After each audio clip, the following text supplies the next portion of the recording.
Hi Flosstube, it is Helen D. I have some time, so we're going to record another tutorial. I'm going to show you how I made this pillow finish with the 3 fabrics on the bottom and the rickrack trim. I'm actually going to duplicate this one exactly, and then I have 2 ready to go, so I have another one that I'm going to try something different, because I don't have rickrack that matches the same colors. So this design and the other 2 designs I'm doing today were part of the Chock Full series by Hands On Design and Priscilla Blaine. They're the smalls that go with the jars full of flowers. All of them are roughly the same size, so my plan is to do all of them with a similar finish.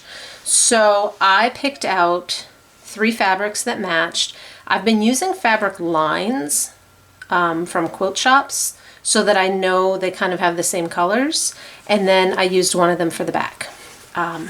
So that's the one I have done.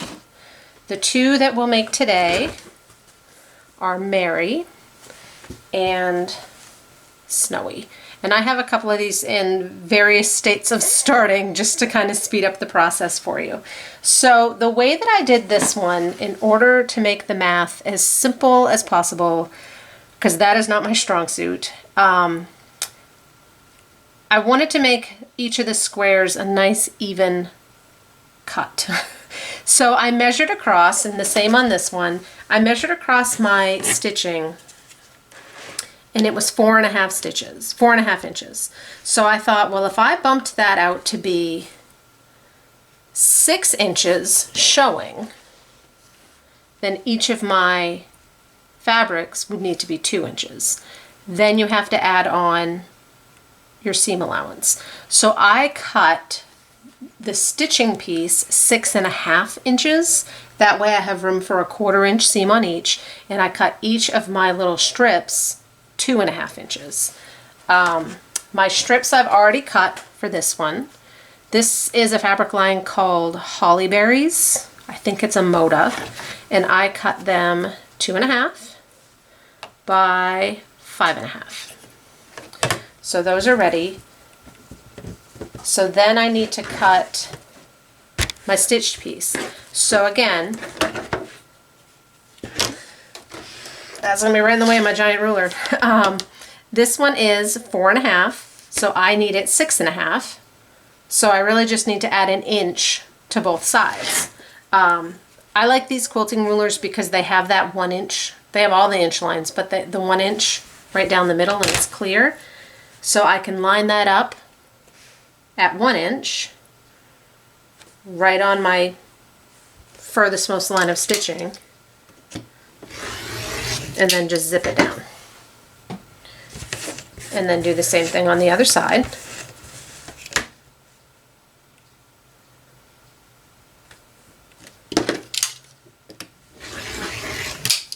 And that should be 6.5 inches. 6.5. Now for the top and bottom, when I do a pillow finish, I usually leave 3/4 of an inch. So I'm going to do the same thing here.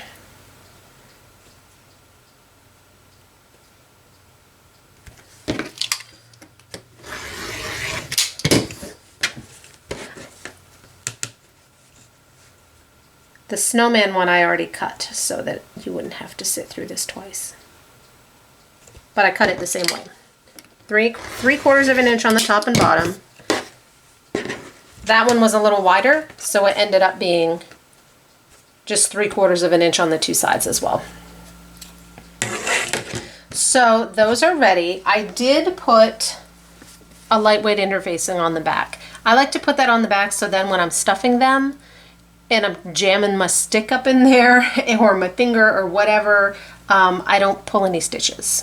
So I have 3 fabrics cut for this. These are the 3 fabrics I chose for the Snowy. So I need to get them together. So all you do is sew them together. Figure out which one you want in the middle. I thought I'd go with this patterned one in the middle, and then the red on one side and the green on the other. As you can see, mine are not completely even. Doesn't matter. We will straighten them up when we're done. So I'm just going to take these, layer the first one on top, and just sew it down my 1/4 inch seam.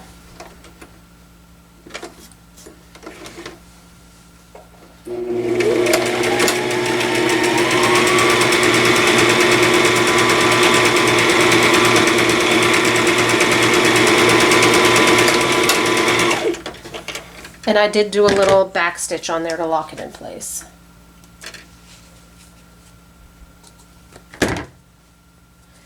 And then I can just open that up. And I don't really need to iron yet because that's not really in my way. So I'm just going to fold this one over on the other side and sew that one in place.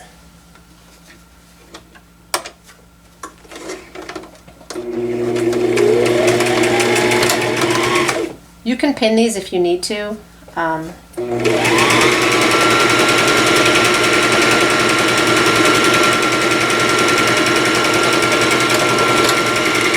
Typically I find the quilting fabric's a little thicker, so it holds up pretty good. Okay, now I will pop up and just go over to my ironing board and press these down. So hold on.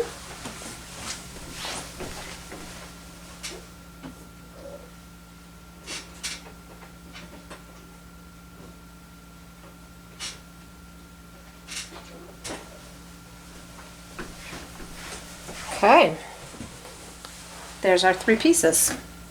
So, the rickrack. I played around with a few different colors, and the one that I found that I think I'm going to work is this red. It doesn't exactly match this one, but it really matches the stitching, and I don't have any white, so that's what we're going with. So I'm just going to cut a piece that's just a little bit bigger. It doesn't need to be a ton bigger, just a little bit. I get a lot of my trims from Lady Dot. I love her colors. She has a great selection. And I know that's a Lady Dot.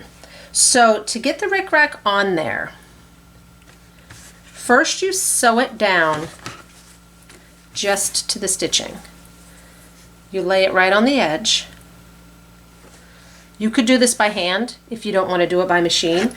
We're going to run a line just over the edge of these bottoms. It probably won't even come up all the way. It'll just hit the bottoms, and that just holds it in place. And I actually do that, if I can find it, with my zipper foot because it's clear. Here it is. I couldn't find it because it's clear. I like that it's clear so I can really see where that line is going. If your regular foot were clear, you could use that too, but mine is silver. So I'm just going to take this in, and like I said, just hold it right up to the bottom and run a line, just hitting that bottom line to hold it on.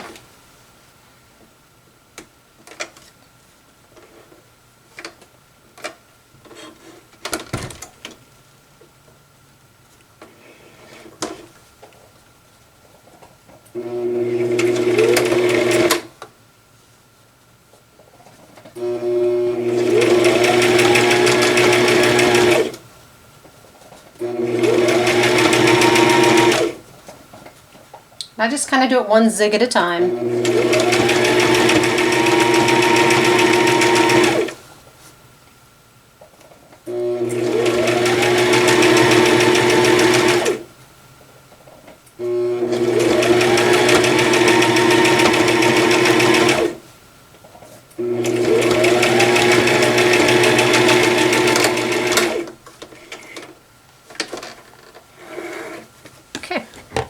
So now that's not going anywhere.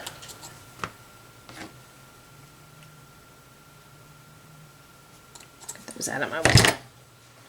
Okay, so that's on there. So now I can take my 3 together, and I want to make sure that top line is nice and straight.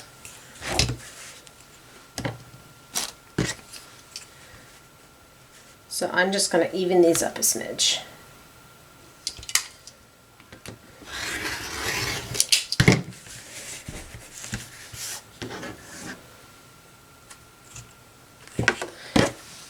decide which colors you want. You could still turn them around if you wanted. And then we're going to lay these together.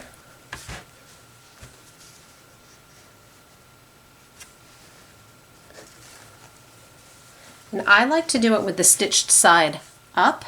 So that way the goal is to sew this on going over a little bit to the left of your last stitch line, and then it holds them on and you don't see that first stitch line that you make.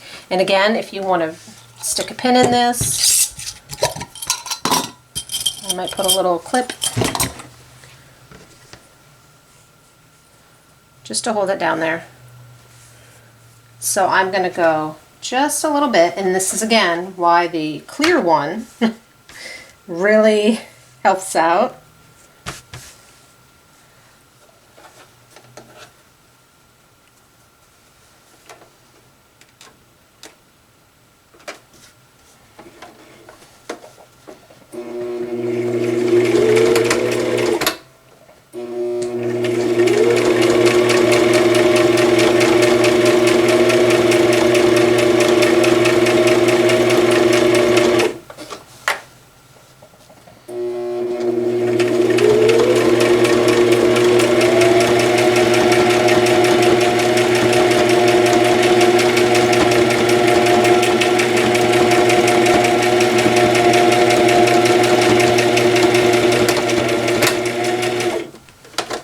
Alright, now moment of truth. You see how well you did, and if it's all wonky, there's still time to straighten it up.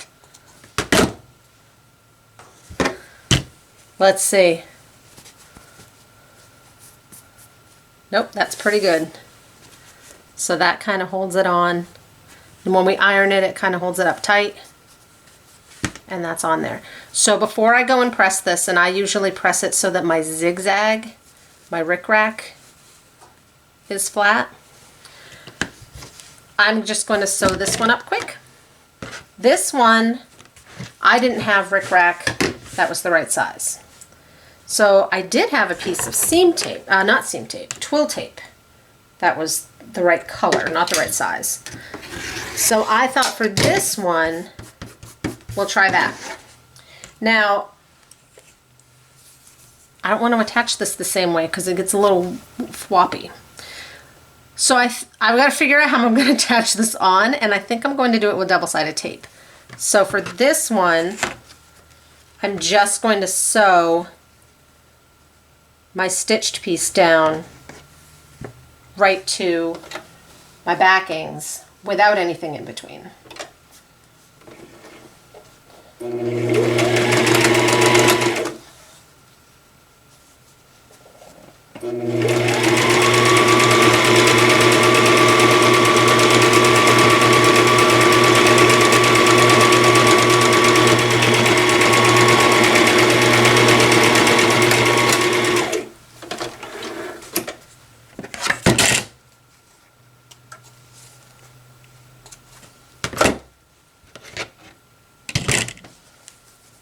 So there's that one. Let me go give these just to both a quick press.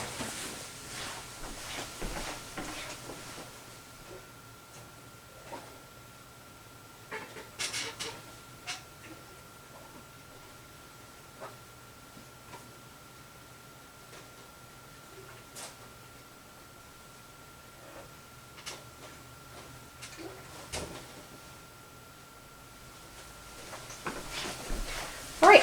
So the Santa one is all ready for its back. The snowman one we'll do a little bit more work with. So for the Santa one, now I just need to decide how much of this bottom fabric do I want to show. On this other one, you can see about 3 inches. So if I wanted about the same amount, then I would cut this one about 3 1/4 to 3 1/2. I think I'll cut it 3 1/2. So I'm going to line my rickrack, right, the sew line, line that up on my board, and then 1, 2, 3 1/2. Just trim that off.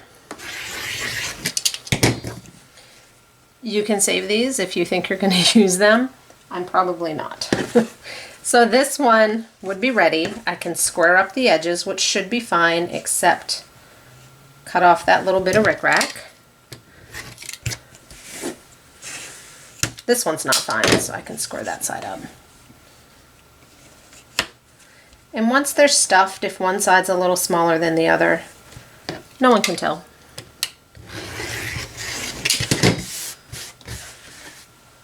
Right. So there's that one. Now, for this snowman. So what I was thinking was, this is my twill tape. And I thought it would look cute kind of right over the seam. And then I have, which naturally now I don't know where I put them. They were out of here. I have these little snowman buttons, snowflake buttons, that I thought I could sew one on. I don't know if I want the little one or if I want the big one. I think I want the big one. So I thought I would try, we're trying this together, I thought I would try the double-sided stitchery tape. 123 sells it. I've bought it on Amazon. It's put out by Yarn Tree. It's acid-free double-sided tape. Now, get yourself a trashy pair of scissors to use with it because it will gum up your scissors. And when I put this on there, seems I know I'm sewing the button, I don't want any tape under the button because it gums up the needle that I'll then sew this on. I know that from experience. So if my button is going to go, you know, I got to allow that my seam allowance is going to come in a little bit. I kind of want the button on the right panel. So I'm going to put tape on these two panels. And I'm just going to cut off little thin bits.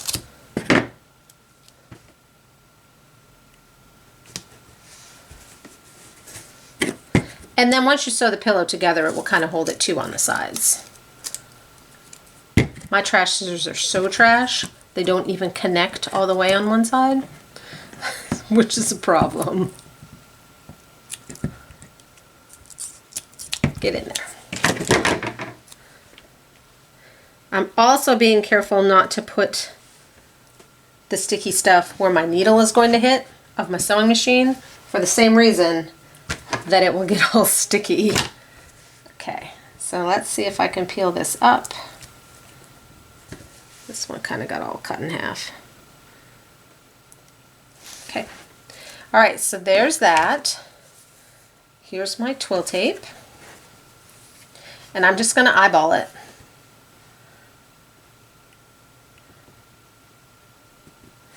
Sometimes you can go by the line of your stitching. Okay, so that's kind of on there. And cut off this bit.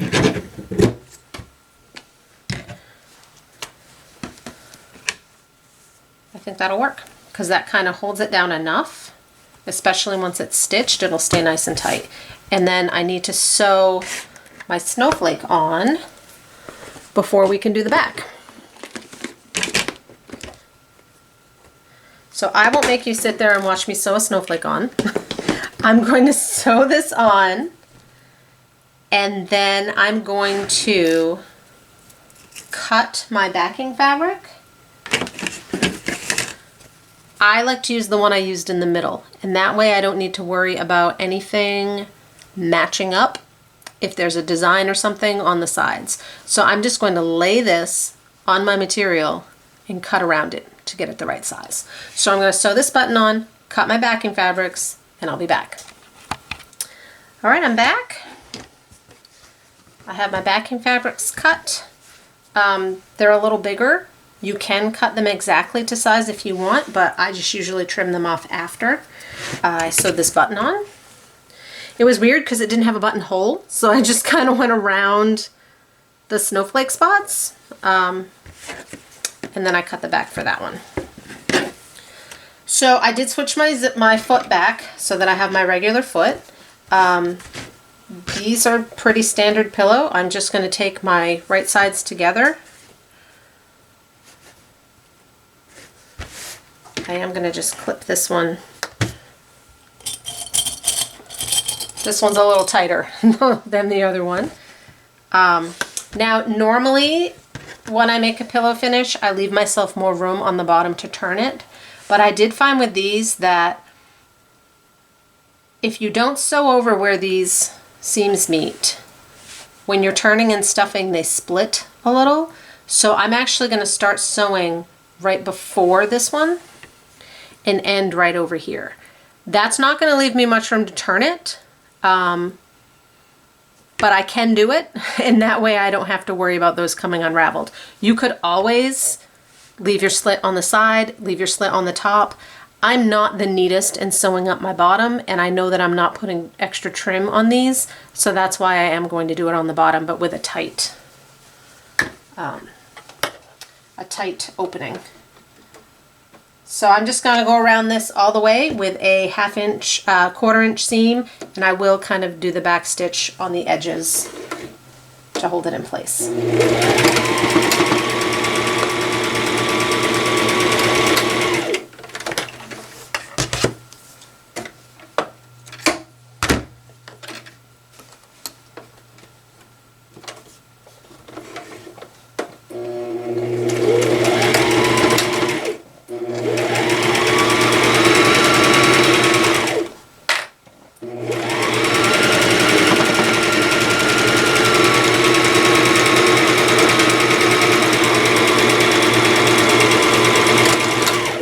I'm not going to make you watch me do this, so I'm going to pause again, and I'm going to do the same thing to both. Be right back.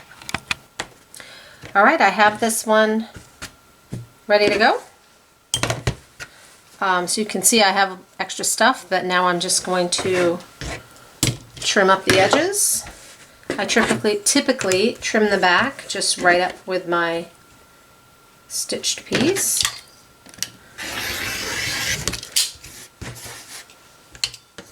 Just to take some of the bulk out.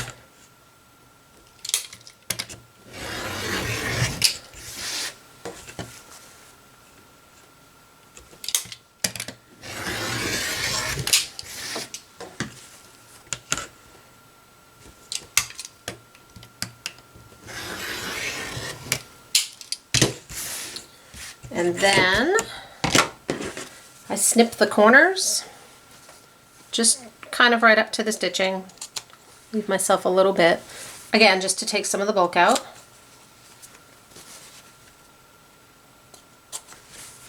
And then we turn it. I do try and cut those middle threads off if they didn't, just because they get annoying. So, like I said, we did not leave ourselves a ton of room for turning, but we should be fine. So, the quilting fabric will come through much quicker because it's thinner. So work with that first, get some of it, and then the rest should pop right out.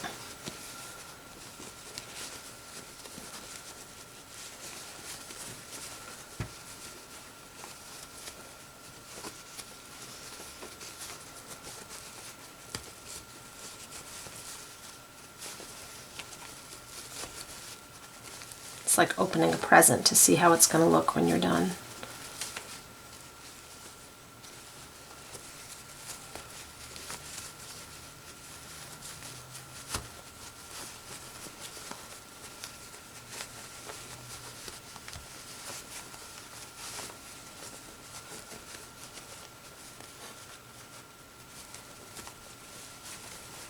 I do use a point turner when I get to the corners. You could use a kebab. These are just called point turners. They're quilters tools. I'm pretty sure they sell those on 1-2-3 as well, or in Joann's or Michael's, but they'll probably be in the quilting section. Just to pop the corners out. Again, why I like to put the interfacing on. I know I'm not going to poke anything. And then we're good. So there's that one. And I turn to this one also. So they're done. This one ended up bigger than this one. I must have cut them a different length. but they're not going to be out at the same time, so that's fine. And then if I decided this one, oh, it's too long, I wish I had cut it this length, you could always turn it back wrong side out and shorten it. No big deal. So stuffing wise, if you've stuffed a pillow before, I won't make you watch me do that. I do like to put yarn in my corners. I just pull out like, I don't even know where the end is. I don't know, 18 inches.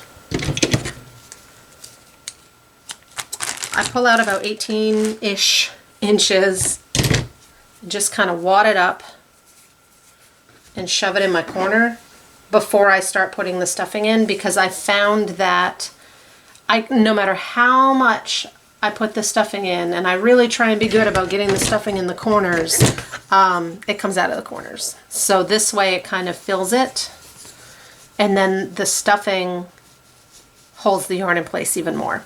I use polyfill. I like Mountain Mist. I know Vonna has recommended that one, if you can find it. And then once I get it all stuffed, and I stuff it a lot, I like to press it with the iron, and I think that gets the lumps out and kind of really tightens everything up. I just do a basic stitch on the bottom to hold it together. Like I said, I'm not the neatest bottom stitcher. That's why it's on the bottom, so that no one will see it. So I hope that was helpful.